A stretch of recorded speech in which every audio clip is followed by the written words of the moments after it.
ട്രെയിനിൽ നിന്ന് പുക ഉയർന്നതിനെ തുടർന്ന് കായംകുളം എറണാകുളം പാസഞ്ചറിൽ പരിശോധന. ട്രെയിൻ അമ്പലപ്പുഴയിൽ പിടിച്ചിട്ടിരിക്കുന്നു. ബ്രേക്കിംഗ് സംവിധാനത്തിൻ്റെ തകരാറാണ് എന്നാണ് സൂചന. വിവരങ്ങളുമായി നിഷ ദിലീപ് ചേർന്നു. നിഷ, ഇപ്പോൾ ട്രെയിനിൽ നിന്നും പുക ഉയർന്നതിനെ തുടർന്ന് കായംകുളം എറണാകുളം പാസഞ്ചർ ട്രെയിൻ അമ്പലപ്പുഴയിൽ പിടിച്ചിട്ടിരിക്കുന്നു. കൂടുതൽ വിവരങ്ങൾ.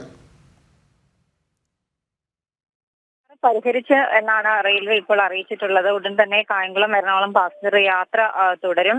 ഈ ബോഗികളുടെ അടിഭാഗത്ത് നിന്ന് പുക ഉയർന്നതിനെ തുടർന്നാണ് ട്രെയിൻ 10 മിനിറ്റോളം കരുവാറ്റ സ്റ്റേഷനിൽ ആദ്യം പിടിച്ചിട്ടത്. പിന്നീട് വീണ്ടും കരുവാറ്റയിൽ നിന്നും യാത്ര ആരംഭിച്ച് വീണ്ടും അമ്പലപ്പുഴ ഭാഗത്തെത്തിയപ്പോൾ വീണ്ടും ട്രെയിനിൽ നിന്നും പുക ഉയർന്നതിനെ തുടർന്ന് ആണ് അമ്പലപ്പുഴ സ്റ്റേഷനിൽ പിടിച്ചിട്ടത്. ബ്രേക്കിംഗ് സംവിധാനത്തിന്റെ തകരാറാണ് ഇത്തരത്തിൽ എഞ്ചിനിൽ നിന്നും പുക ഉയരാൻ കാരണമെന്നാണ് റെയിൽവേ അറിയിച്ചിട്ടുള്ളത്. എന്തായാലും റെയിൽവേ ഉദ്യോഗസ്ഥരെത്തി ഉടൻ തന്നെ തകരാർ പരിഹരിച്ചിട്ടുണ്ട്. അല്പസമയത്തിനകം തന്നെ ട്രെയിൻ വീണ്ടും അമ്പലപ്പുഴയിൽ നിന്നും യാത്ര തുടരുമെന്നാണ് അറിയിച്ചിട്ടുള്ളത്. വിനോദ്, ട്രെയിനിൽ നിന്നും പുക ഉയർന്നതിനെ തുടർന്ന് കായംകുളം എറണാകുളം പാസഞ്ചർ ട്രെയിൻ അമ്പലപ്പുഴയിൽ പിടിച്ചിട്ടു. ആ പ്രശ്നം പരിഹരിച്ചു. ബ്രേക്കിംഗ് സംവിധാനത്തിൻ്റെ തകരാറാണ് എന്നുള്ളതാണ് സൂചന. ട്രെയിൻ താമസിയാതെ പുറപ്പെടും എന്നുള്ള വിവരങ്ങളാണ് നിഷ ദിലീപ് ഇപ്പോൾ നൽകുന്നത്.